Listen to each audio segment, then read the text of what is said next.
I have Drytron for you today. More of the Mimighoul experience, and it also appears that ice barriers are getting some action as well. Make sure you guys smash the link, crap out of that subscribe button so you guys don't miss out more awesome content. Now, to everybody out here that's been looking at, hey, what do we do with Drytron cards? What is going to be the innovative way to approach this? What do we do? Well, the deck changes in a pretty easy fashion, in my opinion here. I would honestly say that the changes are pretty easy. So you have you're just playing the 2 copies of Dad, and then you're playing the 1 copy of Ben 10. Since the new stuff forces you into only being able to do, the Drytron ritual monsters for the rest of the turn. Yeah, you can't ritual summon this turn. You activate either of this card's effects except for machines. So yeah, you do get locked in, but the thing here is, Ben 10's just going to kind of attempt to get you into the Herald here. Most of these lists, it's actually interesting to me that this list just stripped out the vanities. The vanities being able to be that little end piece board that you could search off of the Ben 10. I find that kind of interesting that they were able to kind of alleviate that. I also see here, we're doing Secret Village. We are doing the 1 Dynamondo. No real changes along that way, but interesting little applications here. Being able to make the Slacker Magician so that you can sit on the Secret Village is definitely cute, but this does, make you kind of interested to see, hey, what if we did play that Vanities? What if we did attempt kind of change a little bit of, the structure of this deck? We're also playing 1 copy of Quadradis down here in the side deck. We are main decking the 1 Draconis. I think your ratios on the ritual monsters are fine. We're also playing 1 copy of the one that some people don't really like this card, but I think it's fine. The one of it being a Nersartic monster is absolutely fine. But outside of that, hey, Drytron actually getting to sport off some love out here for the anti-meta side of the equation. I don't know. I'm intrigued by what more people are going to be able to challenge with this deck. Next up here, we have Mimighoul and friends. Well, I will tell you, I do agree with the triple shifter. Shifter in this deck is stupid. I have learned after playing this deck that this card wins you games by itself. You thought your opponent having the chance to do things was going to be a problem? No. Not at all, actually. Shifter just takes away all hopes and dreams that they could have. Now, this build is very, very hand trap heavy, and I can kind of agree with why you're choosing to play so many hand traps, just like the rumbling outside here. That's the sound of the Mimighoul maker making those broken Mimighoul monsters. This build's also not playing the Fire Sorcerer. It's not playing any of the extra crazy things that the Mimighoul maker should be making for you here. You've also got people out here that are playing the guard dog. You have people out here that are playing all of the other craziness with this. No, this build's just choosing not to do that. And I find that it's cool to see the different builds that people are approaching for this and trying out these different things. You also see we are playing the 1 there. It can only be 1. I mean, you've got Zombie, you got Durgan, you got the 1 Beast, and the 1 Fiend. So everything that, kind of should be in this is doing well. I also see we are playing the Top Hat Hair, but there's nothing to pull out of the hair. I kind of found that a little bit weird. It's like, hey, if you're playing the hair, maybe where's our Azarune? Where's these other cards that we're trying to put in with this to actually have this kind of play out? Also, the double tack talents. I mean, hey, you get one of these things face up, you're good to go. Like, it's everything that you kind of want to do here for the combo. But outside of that, list is fine. It's different, a lot more hand trap heavy than a lot of the other builds that we have seen here, but that difference of opinion does open up some interesting doors. All right, ice barriers. I'm going to be honest with you. The flavor of the week, or at least flavor of the month, has been Ice Barrier Runic.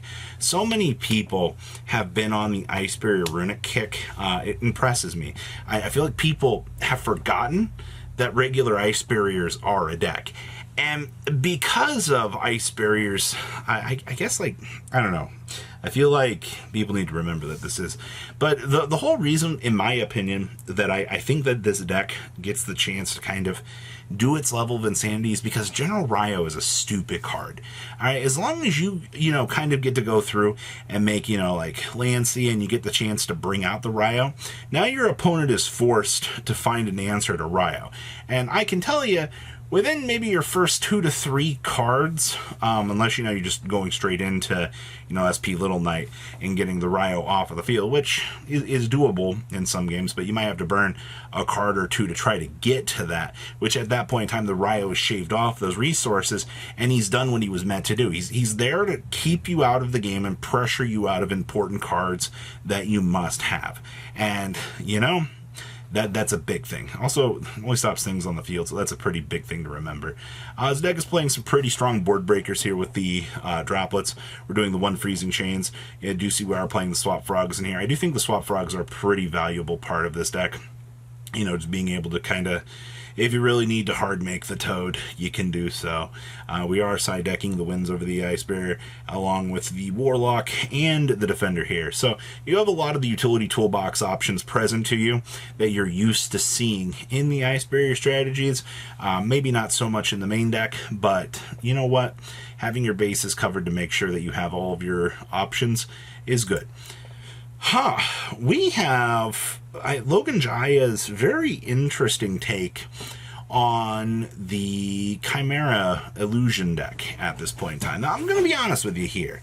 This deck, I think, is in a very interesting place right now. The Horus build never really took off here in the TCG. I know that the OCG was very, very adamant about trying the Horus package in this deck. Just so you get the big bodies on the field and facilitate stuff like that. But meanwhile, the TCG has just been like, yeah, just slap Brand Infusion on then this bad boy. It'll get you to everywhere you need to be. Which, honestly, the Brand Infusion stuff, I think is probably the way to go with this. You want to make sure that these stupid cards are resolving. Now, what is interesting to me is they've actually chosen to play the Book of Eclipse here. Book of Eclipse has been regaining a lot of popularity as of late, not only because of it being a defensive option to actually slow down the course of the game. Like, you can hate this card all you want, but it's here to blink down a field, and then you can clean up that field via battle phase, or you're using it as a form of disruption. It doesn't really matter if your opponent draws a couple of cards at the end phase, because you're just going to clean up whatever they have set up, oh no, you drew like 2 to 3 cards. Well, if I've got full combo setting up into this, or I've got a Guardian Chimera coming up to smash the field, after we resolve the book, then you're in that worse position than you probably didn't expect to be. So that's a pretty major thing to consider here. Also, double poly, triple Chimera Fusion, triple Brain Infusion, all standard stuff. You have those droplets for the board breakers. You have the talents here for the defensive options, so you can do your thing. And of course, you do see here the double thrust to basically toggle into whatever tool option that you need. This build is actually by far, I think, one of the most solid options I've seen. The extra deck options down here are also extending out to cover some of the more niche interactions I think some people have kind of forgotten about existing. Okay, and our last list here was the Point Playoff Labyrinth list. I know we're a little bit late covering this, but I've been trying to look at as much Labyrinth innovations as we can kind of look at on this channel, just to show people, hey, this is kind of what we're doing here. Now, this build versus the NAWCQ finalist list, and this, seeing that, this build is playing Arias versus other lists that have just gutted out the Arias, just stuck to playing Lady and Lovely. I think either way is fine. This build actually also opted to play triple Flashing Fire in here. So, the finalists you did see actually had a little bit different of an opinion where you're playing a different runic package. But hey, this is a free special summon popper at Mills too. Like, this card does do a lot more than you actually need to. You can also call up a chum block here so you don't actually die. Also, we're doing the simultaneous equation cannons here anyway. So, you've already got your bases covered out here for board wiping. 28 trap cards is by far a very impressive force, but the fact that the simultaneous equation cannons has become the norm for this deck right now, I think is so hilarious. Also, let's not forget, the TCG exclusive power of Destructive Daruma Cannon. This card is by far, I think, one of the stupidest resources that the game has actually had going for it. But you know what? This is what we're dealing with right now, and this is actually good stuff. I'm really happy to see how things are shaping up for this. So, That's everything that we have for today. A lot of very, very interesting ideas, and I actually am very happy to see that. Diversity is a good thing, so please, leave a comment down below, tell me what you guys think, and I'll see your beautiful faces back here in a day, guys. Patrons, thank you.